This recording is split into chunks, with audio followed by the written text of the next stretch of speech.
Jobs. Something, in my own experience, that has been quite ridiculous. The illusion of hiring now signs is just, it's just not fun. Oh man, I've been looking for this job lately. Oh, what? A hiring now sign? No way. Huh? What? Ah! Ooh.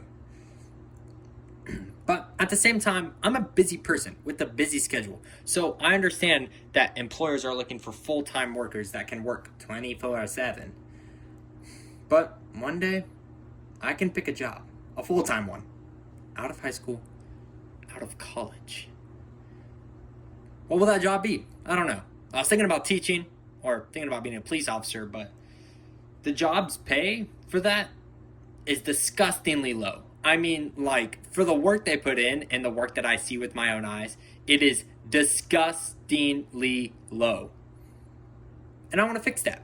So, the question I have now is how can we yield a more accurate income for those that have higher impact than those that don't? My goal is to not only accurately answer this question, but it's also to dissect what impactful work is, how it can be quantified, and what can we do to fix this solution.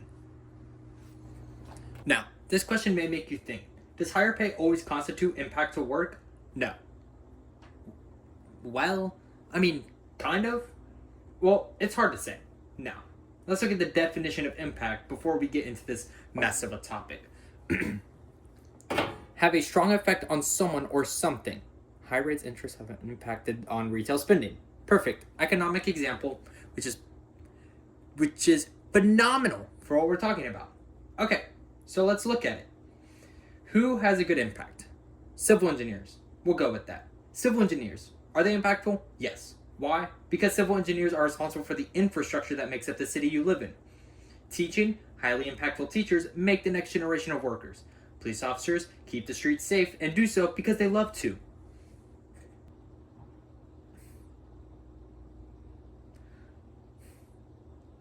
New research by Sarah Ward, a professor of business administration at the University of Illinois, attempts to answer the question of what people look for in a job: high impact and meaning or high pay. Across 8 studies involving over 4,000 participants, Ward's findings consistently demonstrate that higher pay is overwhelmingly preferred over meaningful work when individuals evaluate both hypothetical and current job opportunities. But this doesn't mean that people don't want meaningful work. It's just that oftentimes meaningful work is undermined for how much effort they put into a true cause. Now, let's look at something the younger audience may be more familiar with. Streaming is truthfully not meaningful. Unless this streamer is going out and genuinely doing good things for the world and using their money to help people out, it's low impact. Playing games and not giving back to your community, in that definition of impact, is low impact. Or I guess I should say no impact, but really depends on interpretation. While that example is pretty specific, the concept applies. Low impact jobs with good pay will nearly always triumph in high impact jobs with low pay. For example, teaching, as said by the Los Angeles Pacific University, at its core, teaching plays a pivotal role in shaping the future by students with the knowledge, but by students.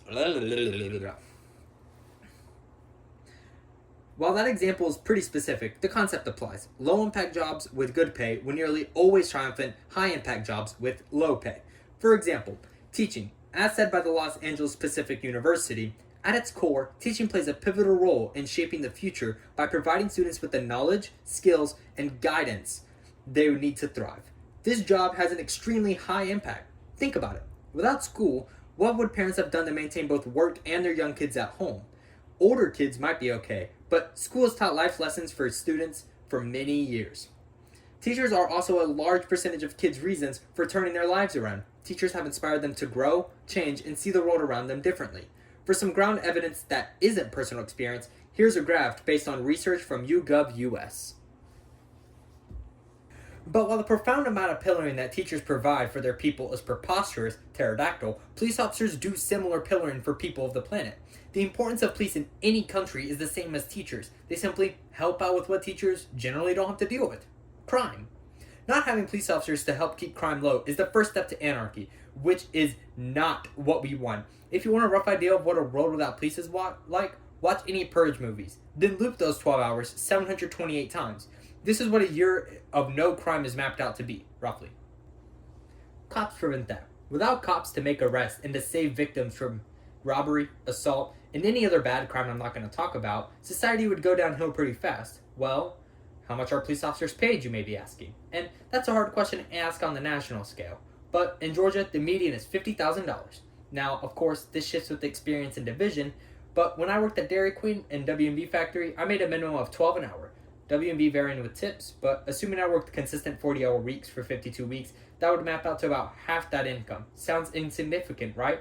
Well, at the same time, I'm 16 in high school and have nothing to pay for, no family to provide for. Police officers also generally work more than that. Working night shift can up their 8-hour days all the way to 12-hour overtime days, all for a mediocre pay of $20 to $30 an hour. This low pay does in fact go lower. Stepping away from local pay, if we look at a pay grade in counties located in St. Louis, it becomes evident that pay doesn't only affect the police officers. In areas without a tax base to speak of, where residents live in poverty already, communities are saddled with a police force that is underpaid and under-resourced in other ways, says David Harris, a University of Pittsburgh lawyer professor studying policing. It's another form of penalty for being poor. And saying this and it being proven is an entirely different topic, right? Unfortunately, no. These poor areas are seriously dangerous places, especially for police officers. These police officers have to go through a lot to keep the specific areas safe. And on top of that, it's extremely low wages, which, according to the same St. Louis graph from earlier, is as low as $11.18 an hour. In essence, being a police officer should be paid far more on average, especially since a lot of police officers, this is a personal testimony, but I know an oddly large amount of cop families, are the primary income of a household. But what is even worse than this is when the teacher is the main income for the household. Teachers with a master's degree on a national scale are paid $20,000 less than other jobs with advanced degrees. This is not good, because this low income is what teachers are supposed to take to pay off college debt with. The median amount of college debt a student has is $27,100 after a bachelor's degree, and then getting a master's degree can push us all the way to $60,000 if not done correctly, which is absolutely absurd. Now, all this talk of low pay is starting to annoy me, so let's do some research about the job satisfaction of police officers. According to Ramodians Eko Prasoho from the University of Indonesia, who did a deep dive into the satisfaction from police work, he came to the conclusion that police work is inherently challenging by obvious heavy workloads, irregular shifts, internal organizational issues like bureaucracy and supervisor pressure, and on top of all of this, the public scrutiny. These factors contribute to high stress levels, leading to negative outcomes such as absenteeism, burnout, and job dissatisfaction. While job satisfaction is crucial for the overall organizational performance, commitment, and effective public service delivery, police organizations have historically looked over it due to their semi-military structure, which often prioritizes obedience over officer well-being. His study ends up emphasizing that addressing these issues is vital for improving police performance and ensuring quality service to the community. It's clear that police officers have it rough, but teachers have been experiencing a lack of job satisfaction, not only because of pay. According to Pew Research, 1/3 of America's teachers aren't satisfied with the job in and of themselves or their pay. Contrary to popular belief, high school teachers are actually more satisfied with their jobs than elementary school teachers. On top of all of this, statistically, a teacher in rich areas at the elementary school level are the most likely to have low job satisfaction. This is because, in the opposite direction of policemen, low-income areas actually give more satisfaction to teachers working there. Through all of this negativity, lack of job satisfaction and pay, people, more specifically politicians, are starting to take notice. Governor Brian P. Kemp signed the fiscal year 2025 budget, HB 916, on May 7, 2024, emphasizing its role as the biggest demonstration of our priorities and the biggest tool we have to serve the people of our state. The budget focuses on strategic investments in core areas while simultaneously implementing tax cuts. Key areas of investment include education, public safety, healthcare, and workforce development, all while maintaining fiscal conservatism. The budget aims to promote economic prosperity, provide quality education, care for families' health and well-being, and ensure neighborhood safety across Georgia. This is a huge step in the world of low pay for high-impact jobs. as this plan will give the state more money to spend on its public service workers.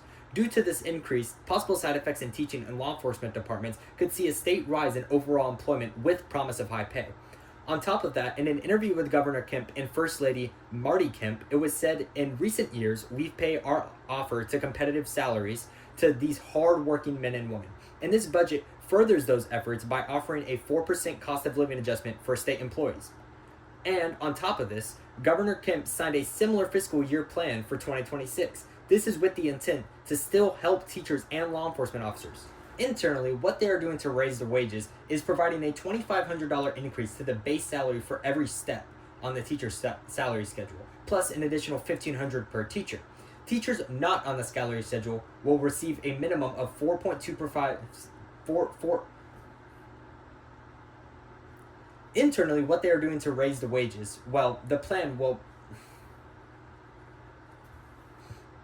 Internally, what they are doing to raise the wages is a $2,500 increase to the base salary for every teacher on the salary schedule, plus an additional $1,500 per teacher.